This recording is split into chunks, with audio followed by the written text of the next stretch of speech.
Assalamualaikum warahmatullahi taala wabarakatuh. A'udzu billahi minasyaitonir rajim. Bismillahirrahmanirrahim. Alhamdulillahi rabbil alamin wassalatu wassalamu ala asyrafil anbiya'i wal mursalin sayyidina Muhammadin wa ala alihi wa sahbihi ajma'in. Allahumma rabbi shrah li sadri wa yassir li amri wahlul 'uqdatam min lisani yafqahu qawli. ولا حول ولا قوة إلا بالله العلي العظيم. اللهم انفعنا بما علمتنا وعلمنا ما ينفعنا وعلمنا ما جهلنا وذكرنا ما نسينا. اللهم يسر ولا تعسر رب تمم بالخير. اللهم افتح علينا فتوح العارفين وفقنا توفيق الصالحين. اللهم لا سهل إلا ما جعلته سهلا وأنت تجعل الحزن إذا شئت سهلا. InsyaAllah kita sambung balik pengajian kitab Bulughul Maram yang dikarang oleh Al-Imam Al-Hafidh Ibnu Hajar Al-Asqalani yang membincangkan tentang hadis yang berkait dengan hukum hakam. Muslimin muslimat yang dirahmati oleh Allah Subhanahu wa taala. Kita masih lagi di dalam bab libas, bab pakaian. Sebagaimana apa yang kita sebut sebelum daripada ini ataupun pada minggu lepas, kita sebut bahawasanya dalam masalah pakaian, semua jenis pakaian pada asalnya adalah diharuskan. Kerana Allah Subhanahu wa taala menjadikan apa yang ada pada muka bumi ini manfaat kepada kita. Dalam Al-Quranul Karim, dalam surah Al-Baqarah ayat 29, Allah Subhanahu wa taala berfirman, "Walladzi khalaqa lakum ma fil ardi jami'a." Dia, yakni Allah, telah menciptakan manfaat untuk kamu semua apa yang ada pada muka bumi ini. Dalam ayat yang lain, dalam surah Al-A'raf ayat 32, Allah Subhanahu wa taala berfirman, "Qul man harrama zinatallahi allati akhraja li'ibadihi wat-tayyibati minar rizq." Kata olehmu ya Muhammad, siapakah yang mengharamkan perhiasan Allah yang Allah Taala telah keluarkan untuk hamba-hambanya? Siapa? Sebab itulah apa yang disebut oleh ulama bahawasanya pakaian pada asalnya, apa jenis pakaian sekalipun, pada asalnya adalah diharuskan. Dalam masalah pakaian pada asalnya adalah diharuskan. Melainkan apabila ada dalil yang melarang daripada pakaian tersebut, maka barulah dilarang. Sama ada larangan tersebut adalah larangan haram ataupun larangan makruh. Sebab ada juga larangan haram, ada larangan makruh. Maka barulah dilarang memakai pakaian yang dilarang itu. Jadi sekali lagi, pakaian, apa jenis pakaian pada asalnya adalah diharuskan.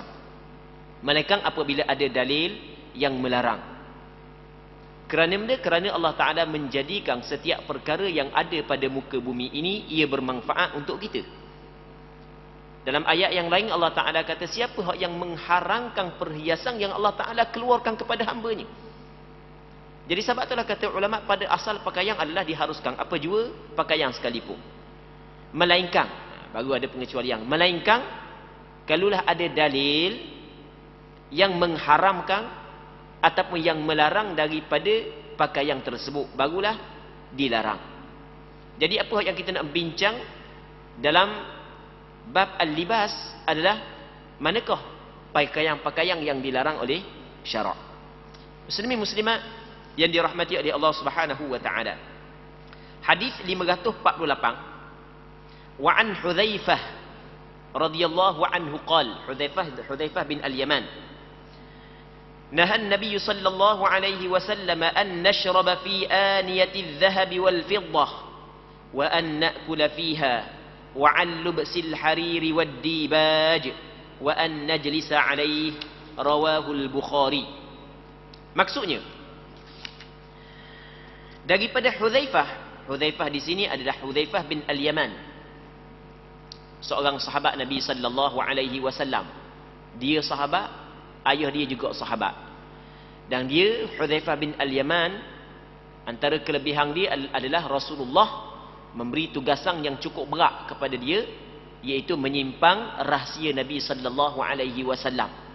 Nama-nama golongan munafiqun yang berada di Madinah, yang tengok semayang sekali dengan kita, puasa sekali dengan kita, nampak pergi perang pun sekali dengan kita, pakaian pun seperti pakaian kita, nama pun seperti nama kita, orang kampung kita je, tapi pada hakikatnya mereka adalah golongan munafik. Maka Rasul khabar ke dia, siapa golongan munafik? Sebab itulah Hudzaifah bin Al-Yaman diberi gelaran sebagai sahibu sirri Rasulillah, orang yang memegang rahsia Rasulullah sallallahu alaihi wasallam.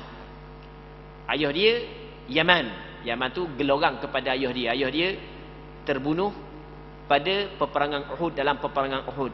Jadi orang Islam silap bunuh dia. Ingat orang kafir tersilap. Baik. Jadi hadis ni Hudzaifah bin Al-Yaman radhiyallahu taala anhu menceritakan bahawa Rasulullah melarang kita minum dengan menggunakan bekas daripada emas dan perak. Jadi Rasulullah larang kita minum dengan menggunakan bekas daripada emas dan perak. Makan dengan menggunakannya. Jadi bekas yang diperbuat daripada emas, bekas yang diperbuat daripada perak, Rasulullah larang guna untuk makan dan minum. Tak boleh, Rasulullah larang. Jadi benda yang kita dapat faham daripada hadis ni, kita dilarang menggunakan bekas pinggang ke, makuk ke, dulang ke. Dia sihaf, asal sihaf jamak daripada sahfah. Sahfah dalam bahasa Arab adalah suatu bekas pinggang yang besar, yang boleh memuatkan makanan lebih kurang 5 orang. Lebih kurang kita kata macam kita kat pinggang besar, talang kecil. Tu makna sihaf. Jadi Rasulullah larang. Kalau bekas tu diperbuat daripada emas dan perak, Rasulullah larang kita minum dan makan daripada bekas tersebut. Larangan di sini larangan di sini menurut pandangan majoriti ulama, bukan hampir berlaku kesepakatan, larangan di sini adalah larangan haram. Maka sebab itulah sepakat ulama, hampir sepakatlah, walaupun ada lah pandangan yang mengatakan makruh tahrim, makruh tanzih ada. Baik. Jadi pandangan yang disepakati oleh 4 mazhab, ini pandangan yang disepakati oleh 4 mazhab, bahawasanya hukum makan menggunakan bekas yang diperbuat daripada emas dan perak adalah diharamkan, baik untuk lelaki maupun untuk perempuan. Ini bukan untuk orang lelaki saja. Orang lelaki, orang perempuan sama dengan kesepakatan ulama. Jadi kalau gelah, cawang, makuk yang diperbuat daripada emas dan perak, tidak boleh kita guna untuk makan dan minum dengan menggunakan bekas tersebut. Hukum dia dilarang dengan kesepakatan 4 mazhab, sama ada untuk lelaki dan untuk perempuan. Dia berbeza dengan perhiasan orang perempuan, itu lain. Perhiasan lain, ni bekas lain. Bekas ni lelaki ke perempuan sama. Okey. Muslimin muslimat yang dirahmati oleh Allah Subhanahu wa taala. Cuma dia ada sebenarnya ada perbincangan panjang, ada perbincangan panjang. Cuma nak sebut secara ringkas je. Nak sebut secara ringkas sahaja. Okey. Jadi secara ringkasnya, kita menggunakan bekas yang diperbuat daripada emas dan perak untuk makan dan minum adalah diharamkan. Penggunaan selain daripada makan dan minum, cebok air je sebagai contoh. Ambil air, guna bekas tersebut untuk berwudu, untuk mandi wajib. Banyak sangat emas, tak tahu nak tak mana, kaya terlajuk dia. Jadi bekas rumah dia tu emas saja. Apakah hukum? Hukum dia sama. Kata ulama, makan minum pun tak boleh dah, sedangkan makan minum ni benda yang dikirakan benda yang penting lah, rukun kehidupan kita lah. Makan minum ni rukun kehidupan kita. Kalau tak makan tak minum, nak hidup mana kita? Kehidupan kita bergantung kepada makan dan minum. Yelah, Allah Ta'ala yang memberi kehidupan ni, kita cakap di atas jalan adab. Jangan buat silap faham pula. Bukan kita bertuhankan kepada makanan dan minuman. Bukan. Tu orang belajar usuluddin faham lah. Ni kita cakap di atas jalan adab. Baik. Muslimin muslimat yang dirahmati oleh Allah Subhanahu wa taala. Jadi kalau dang bak makan minum pun dak boleh dak, apatah lagi penggunaan-penggunaan yang lain. Sebab itulah kata ulama, apa jenis penggunaan sekalipun tidak boleh guna bekas yang diperbuat daripada emas dan perak. Hukum dia adalah haram. Bukan hak yang lebih teruk lagi, di sana ada hadis yang dikeluarkan oleh Imam Muslim, yang mana kata Nabi sallallahu alaihi wasallam, alladhi yashrabu fi aniyati dhahab, orang hak yang minum alladhi yashrabu fi aniyatil fiddah, orang hak yang minum dalam bekas yang diperbuat daripada perak. Ada riwayat emas juga masuk. Innama yujarjiru fi batnihi nar jahannam, sesungguhnya dia telah menuang ke dalam perut dia adalah neraka jahanam. Siapa teruk? Oh, kita tengok sedap. Oh, kaya benar dia. Siapa bekas pun emas, bekas pun perak. Oh, sedap. Oh, kita usah kata bekas. Tak ada kita. Oh, kaya dia. Oh, tengok dia makan pun lalu sedapnya. 2-3 pinggang habis pakai bekas tersebut. Sebagai contoh lah kita katakan. Maka kita memang nampak pada zahir itu, tapi pada hakikatnya sebenarnya dia menempuh azab Allah. Dia telah menuangkan di dalam perut dia neraka jahanam. Muslimin muslimat yang dirahmati oleh Allah Subhanahu wa taala. Na'udzubillahi min dzalik. Baik. Jadi ambil ulang sekali lagi, dalam hadis ini sebut makan dan minum. Maka kata ulama, semua bentuk penggunaan tidak dibolehkan daripada bekas yang diperbuat daripada emas dan perak. Berwudu, mandi wajib, apa juga penggunaan, tak boleh. So kata makan, so kata minum. Cuma makan dan minum ni benda yang kebiasaan orang guna bekas tu. Selain daripada makan minum pun hukum dia sama juga. Melainkan dia ada juga pengecualian. Melainkan kita terpaksa. Lagu mana terpaksa? Kita dahaga sangat tak ada air nak minum. Ada air dalam laga tau. Ada air dalam laga, nak ambil mana? Kena cari timba. Tak ada timba lain, timba emas je ada. Terpaksa tak ada masalah. Keadaan terpaksa, benda yang diharamkan ketika darurah, pada asalnya benda tu diharamkan ketika darurah dia bertukar menjadi harus. Ad-daruratu tubihul mahdhurat, kata ulama. Darurah dia mengharuskan perkara yang dilarang. Jadi kalau terpaksa tu tak ada masalah lah, terpaksa. Dah kita dahaga sangat air penting, kalau dak minum boleh bawa kepada mati ataupun teruklah, maksudnya mudarat kepada diri kita dah. Maka ketika tu boleh guna bekas tersebut untuk ambil air. Muslimin muslimat yang dirahmati oleh Allah Subhanahu wa taala. Di zaman kita, hak yang lebih teruk lagi di zaman kita, bukan setakat guna emas, bukan setakat guna bekas emas. Sekarang ni ada pula makan emas terus. Biasa dengar tak makan emas? Tak biasa dengar, mungkin kali pertama dengar ni. Amba orang ada sahabat amba tanya baru ni. Dia minta pandangan amba. Dia ustaz juga, sahabat amba ustaz juga, dia ada pandangan dia lah. Lepas tu dia minta juga pandangan amba macam mana. Orang tanya dia. Amba pun kejut juga. Ada. Dia makan emas terus lah ni. Aiskrim dia pun letak emas. Kadang dia tak abuk dia tak. Tapi dia buat lagu mana, proses lagu mana pun siapa boleh makan. Siapa boleh makan tak tahu proses lagu mana. Jadi negara-negara barat ada lah ni. Balik buka. Amba pun tengah check juga, tengok Google. Oh, ada sungguh tapi barang bukan murah bukan RM2.5 Aiskrim tu bukan RM2.5 lah. Makanan-makanan kuih-kuih tak emas tu tak tahu. Dia balut dengan emas. Donat dia balut dengan emas tau. Allah kata hebat sangat. Okey, sekarang ni apakah hukum makan? Hak yang kita bincang tadi, kita makan nasi guna bekas emas, bekas perak. Okey, hak tu jelas hukum dia haram. Ada sebut dalam hadis. Mana-mana hak yang kata halal, hak tu mengarut belaka. Sebab jelas disebut dalam hadis. Bukan benda ni adalah benda hak yang disepakati oleh ulama. Cuma hak yang kita nak bincang bukan guna bekas, makan terus, makan emas terus. Kayak ni balik suruh cucu buka, kalau bisa nak pandai buka Google suruh cucu tunjuk ke toki sekali nak tengok donat hak yang letak emas sungguh, bukan emas kek-kek, emas sungguh. Cuma dia buat serbuk dia warna apa pun dak erti juga. Baik. Apakah hukum makan perkara tersebut? Kalau kita tengok pandangan dia, sebenarnya benda yang baru ni pastinya ada beberapa pandangan. Ada pandangan yang mengatakan boleh, ada pandangan yang mengatakan tidak boleh, benda yang baru. Tapi kita nak kata boleh ataupun tidak, kita kena letak di atas ukuran syarak. Maksudnya manakah dalil kita, manakah sandaran kita daripada Al-Quran, daripada hadis, menurut kefahaman ulama-ulama muktabar. Apa pandangan apa? Hukum dia adalah diharamkan. Makan aiskrim yang diletakkan mah sungguh, letak mah sungguh, hukum dia adalah tidak dibolehkan, hukum dia adalah diharamkan. Sama juga donat yang letak mah sungguh, bukan sia dua, harga memang mahal dah, hukum dia adalah diharamkan.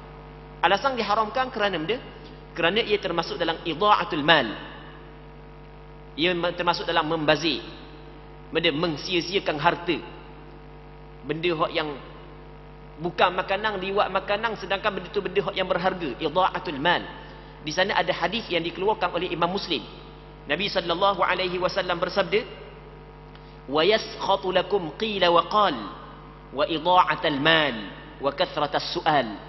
Yang mana Allah Subhanahu wa taala murka kepada kamu. Allah Taala murka kepada kamu, qila wa qal, gitu gini, kata gitu, kata gini, kata gitu, banyak sangat.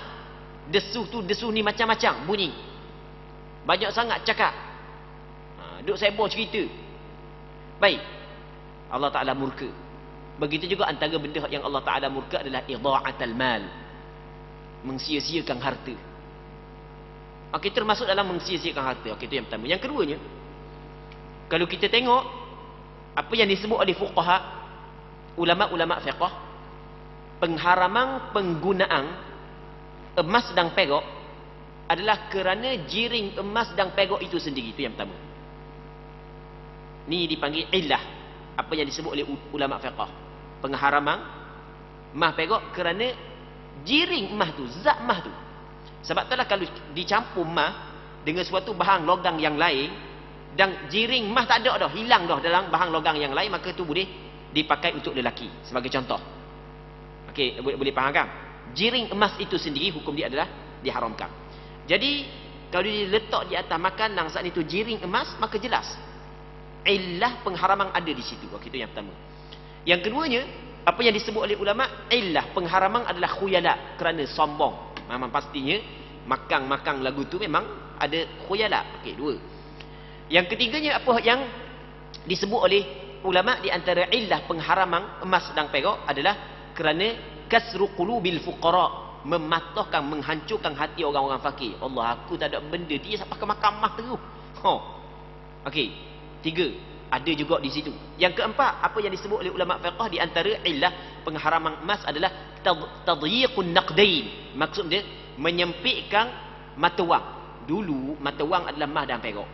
Jadi kalau mung buat bekah, jadi sempit penggunaan mata wang. Jadi keempat-empat yang kita sebut saat ni tu, keempat-empat yang kita sebut saat ni tu ada pada memakan emas, meminum emas, maka dia mengambil hukum yang sama, iaitu diharamkan. Itu pandangan hamba. Wallahu subhanahu wa ta'ala a'la wa alam.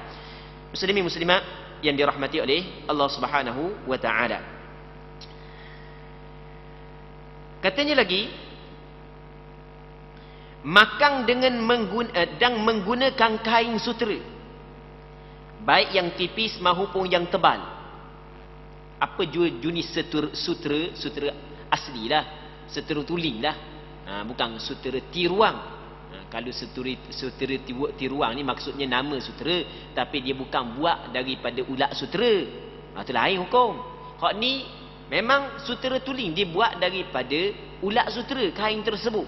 Hukum dia adalah haram. Haram untuk siapa? Untuk orang lelaki saja, tidak untuk orang puan. Sebab apa pula? Kerana di sana ada hadis yang lain, dalil yang lain yang Rasul khabar secara jelas.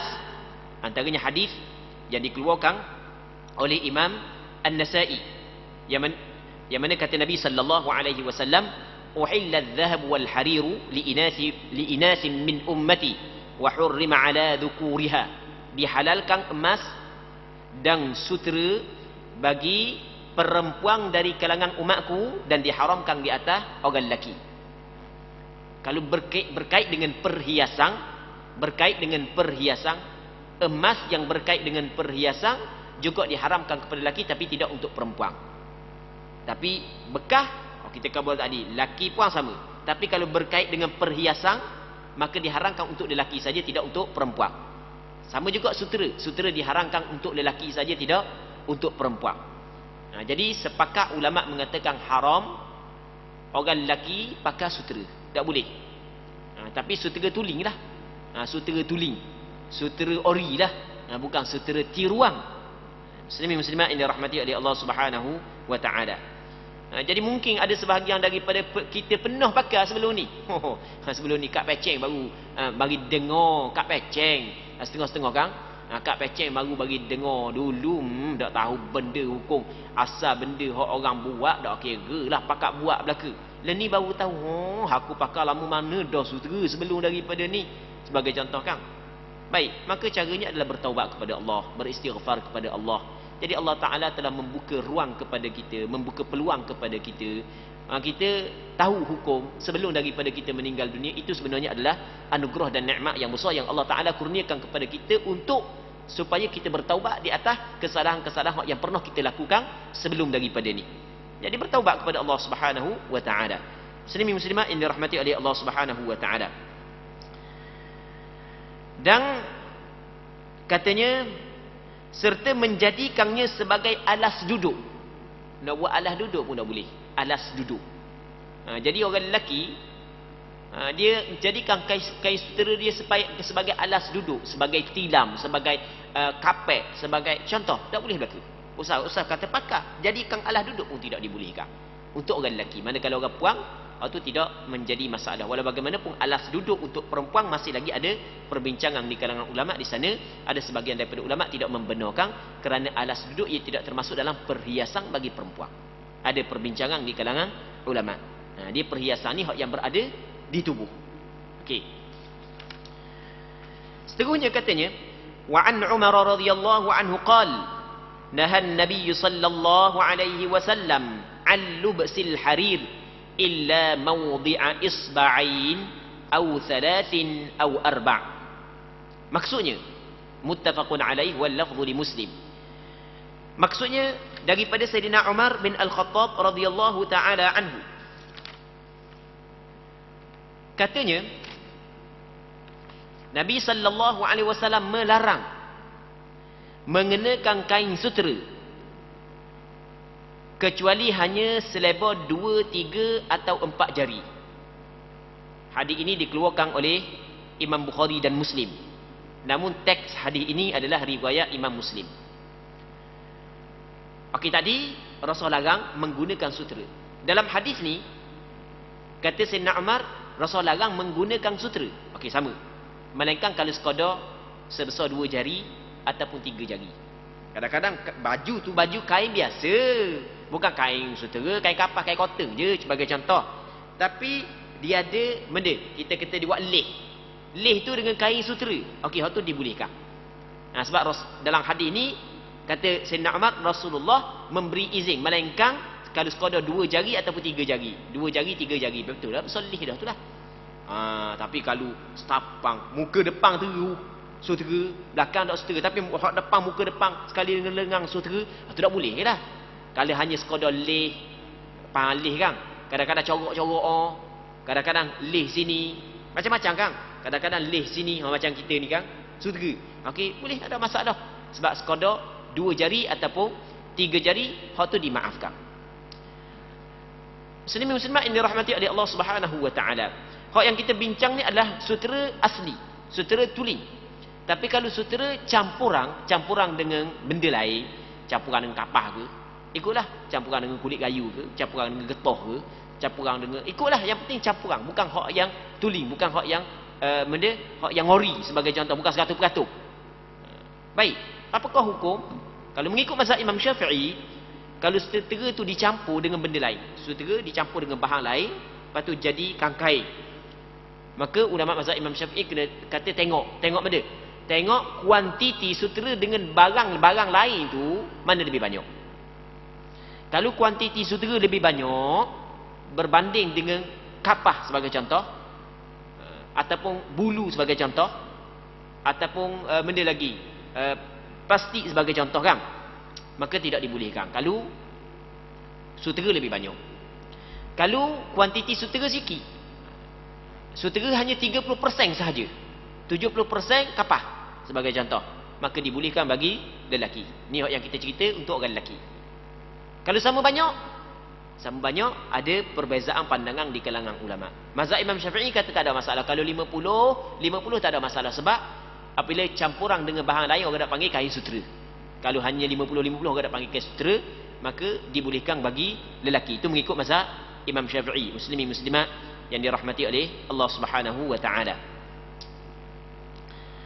Seterusnya kata dia, wa an Anas radhiyallahu anhu anna an-nabiy sallallahu alaihi wasallam rakhasa li 'Abdurrahman bin Auf waz-Zubair fi qamis al-harir fi safarin min hikkatin kanat bihima, muttafaqun alaih. Daripada Sayyidina Anas bin Malik, katanya Nabi sallallahu alaihi wasallam pernah memberi rukhsah, memberi kelonggaran, membenarkan Abdurrahman bin Auf, seorang sahabat Rasulullah, dan Zubair bin Awam, seorang sahabat Rasulullah, mengenakan baju qamis, baju yang pakai bahagian dalam. Baik. Kan kita ada baju luar, baju dalam. Qamis baju yang kita pakai, baju dalam yang kena kulit kita. Sutera sewaktu dalam perjalanan, dalam permusafiran. Jadi satu ketika dalam musafir, Rasulullah memberi rukhsah, memberi kelonggaran kepada Abdurrahman bin Auf dan Zubair bin Awam memakai baju yang diperbuat daripada sutera. Rasulullah bagi izin kepada dia. Hak tadi Rasulullah larang. Hak ni Rasulullah bagi izin kepada dia. Sebab dia ada sebab, bukan saja-saja kerana keduanya menderita penyakit gatal. Jadi dia ada gatal. Jadi apabila gatal, kalau pakai kain lain tak boleh. Ada orang jadi tak boleh pakai kain ikut dang. Jadi alohang. Jadi alohang tak boleh pakai kain ikut dang. Kalau pakai kain ikut dang kok, Allah habis. Bedang habis, betik habis, gatal habis tubuh badan dia. Kain sutera tak apa lah. Nak kain mahal lalu. Kain mahal. Mujur kalau kena kau lelaki, kena ke bini, selok tu lelaki, kain sutera sokmo. Bini tak boleh pakai kain lain, kena pakai kain sutera sokmo. Harus orang perang pakai. Tapi kain lain tak boleh, kain sutera laka. Botok kepala tu lelaki duk rasanya. Barang mahal kan? Baik. Muslimin muslimat yang dirahmati oleh Allah Subhanahu wa taala. Jadi berpandukan kepada hadis ini, kata ulama, kalau sekiranya ada keperluan, ada hajat. Contoh, tak boleh pakai kain lain sebab gatal, kurap sebagai contoh. Ataupun kain lain tak boleh, musim sejuk ni Allah Rabbi kena pakai juga. Musim panas ni kena pakai juga sebagai contoh. Tak tahan tubuh dia. Maka ketika itu diharuskan. Maksudnya, pengharaman sutera kepada lelaki bukanlah pengharaman secara mutlak.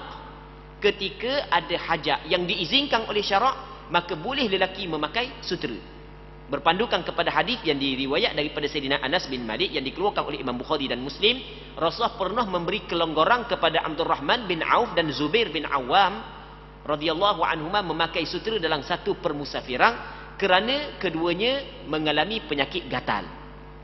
Muslimin muslimat yang dirahmati oleh Allah Subhanahu wa taala. Sama juga nanti kita akan bincang berkenaan dengan masalah penggunaan emas kepada lelaki adalah diharamkan, iaitu perhiasan, contoh gelang, cincin, kalau diperbuat daripada emas, hukum dia adalah haram kepada lelaki. Namun kadang-kadang ada juga, maksudnya dalam keadaan tertentu diharuskan lelaki menggunakan emas. Di keadaan tertentu, terpaksa ataupun diperlukan. Ada seorang sahabat Rasulullah, nama dia Arfajah bin As'ad. Di zaman jahiliyah ada satu peperangan yang dikenali sebagai peperangan Kulab. Peperangan Kulab. Yang mana peperangan Kulab ni satu peperangan yang pernah berlaku di zaman jahiliyah. Antara orang yang hadir dalam peperangan tersebut, nama dia adalah Arfajah bin As'ad. Dalam peperangan tu, Arfajah bin As'ad cedera hidung, sampai ke putus hidung. Sampai putus hidung. Kata dia, usibu anfi atau usiba anfi yaumal kulab, ni hidung aku ni ditimpa musibah ni, putus hidung aku pada peperangan Kulab. Lepas tu kata dia, fattakhadtuhu min wariq, aku jadikan hidung aku daripada perak. Jadi buat hidung palsu daripada perak. Fa antana alai, jadi busuk, tak sesuai. Maka Nabi sallallahu alaihi wasallam suruh dia jadikan hidung dia daripada emas. Maka kata ulama, kalau diperlukan seperti mana yang disebut dalam hadis Arfajah bin As'ad, maka orang lelaki boleh guna emas. Sebab itulah kalau misalnya putus hidung, boleh buat hidung palsu daripada emas. Tapi zaman kita dah buat dah kan.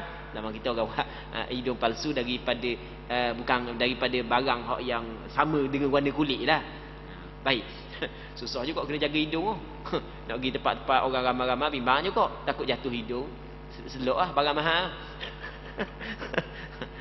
Okey. Muslimin rahmati oleh Allah Subhanahu wa taala. Katanya, wa an Ali radhiyallahu anhu qala kasani an-nabiy sallallahu alaihi wasallam hullatan siyara wa kharajtu fiha fara'aytu al-ghadaba fi wajhihi fashaqaqtuha baina nisa'i muttafaqun alaih wa hadha lafdh Muslim. Daripada Sayyidina Ali radhiyallahu anhu. Sayyidina Ali seorang sahabat yang cukup masyhur, khalifah ar-Rashidin yang keempat setelah daripada Sayyidina Uthman bin Affan. Dia adalah sepupu Nabi sallallahu alaihi wasallam. Dalam masa yang sama dia adalah menantu kepada Rasulullah. Dan cucu Rasulullah yang paling ramai adalah daripada Sayyidina Ali. Yang paling ramai adalah daripada Sayyidina Ali. Sayyidina Ali isteri dia adalah Fatimah radhiyallahu taala anhuma. Jadi dalam hadis ni Sayyidina Ali menceritakan Nabi sallallahu alaihi wasallam pernah memberikan pakaian yang terbuat daripada kain sutera. Rasul hadiahlah kepada dia, Rasul beri kepada dia pakaian kain sutera. Rasul bagi kepada dia pakaian kain sutera. Baik. Lalu aku keluar mengenakannya, ia pakai tak sekarang. Ada Rasul bagi kan pakai. Pakai. Dan ternyata kulihat petanda amarah di wajah baginda sallallahu alaihi wasallam. Tengok jumpa dengan Rasul, tengok muka Rasul masam. Muka Rasul masam. Nampak ada alamat Rasul nak marah. Rasul marah terhadap perbuatan aku memakai kain sutera tersebut. Maka katanya, maka aku memotongnya dan membahagi-bahagikannya kepada kaum wanita aku. Jadi lepas tu balik rumah, kerak-kerak bagi. Wi ke bini dia, wi kepada mana kakak ipar dia, dia bagi. Bagi kepada orang puang. Jadi bermakna dalam hadis ni Rasulullah sallallahu alaihi wasallam larang Sayyidina Ali pakai kain sutera. Dan Rasul bagi ya, Rasul beri bukan suruh dia pakai. Rasul beri bukan suruh dia pakai. Dah nak wi siapa pakai? Wi kepada orang yang boleh pakai. Binimu. Ikutlah siapa pun, yang penting orang yang boleh pakai. Baik. Seterusnya.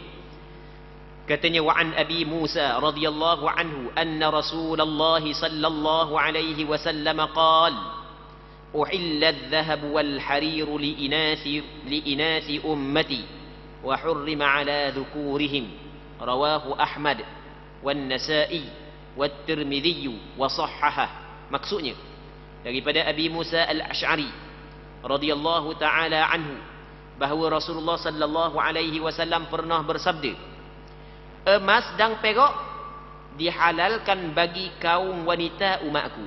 Jadi orang puang halal dia pakai emas. Silap dia terjemah silap. Kita ambil ia silap terjemah. Bukan emas perak, emas dan sutera. Az-zahab wal harir sutera, itu dia emas dan perak. Silap-silapan. Emas dan sutera dihalalkan keduanya kepada kaum wanita dari kalangan umatku. Jadi orang puang boleh pakai emas, boleh pakai sutera. Tapi emas yang dimaksud kata boleh pakai ni, ia melibatkan perhiasan.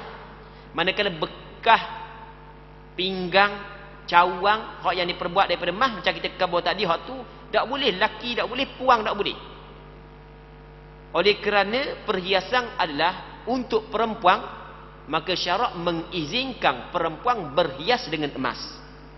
Jadi kalau orang puan nak pakai gelang, nak pakai rata, nak pakai cici, nak pakai subang yang diperbuat daripada emas, hukum dia adalah dibolehkan. Pandangan hak yang mengatakan tak boleh orang puan pakai gelang, pakai cici, hak tu pandangan hak yang tidak betul. Jadi orang puan dibolehkan dia pakai emas dan pakai cincin gelang hak yang diperbuat. Boleh belaka. Yang penting benda tu melibatkan perhiasan dia. Adakah boleh secara mutlak ataupun tidak? Di sini ulama berbeza pandangan. Sebahagian daripada ulama kata sikit ke banyak ke boleh, asal kata perhiasan. Mazhab Imam Syafi'i dak. Mazhab Imam Syafi'i kata boleh perempuan memakai perhiasan gelang, cincin, benda lagi, rata, subang. Tapi dengan syarat tidak israf, tidak melampau, tidak berlaku pembaziran melampau. Kalau dia pakai lebih daripada kadar yang sepatutnya, maka hukum dia adalah haram. Itu mengikut mazhab Imam Syafi'i. Namun di sana ada pandangan sebahagian daripada ulama fiqh mengatakan asal kata ia perhiasan kepada perempuan sikit banyak tidak menjadi masalah. Ini penting orang puan kena tahu ni.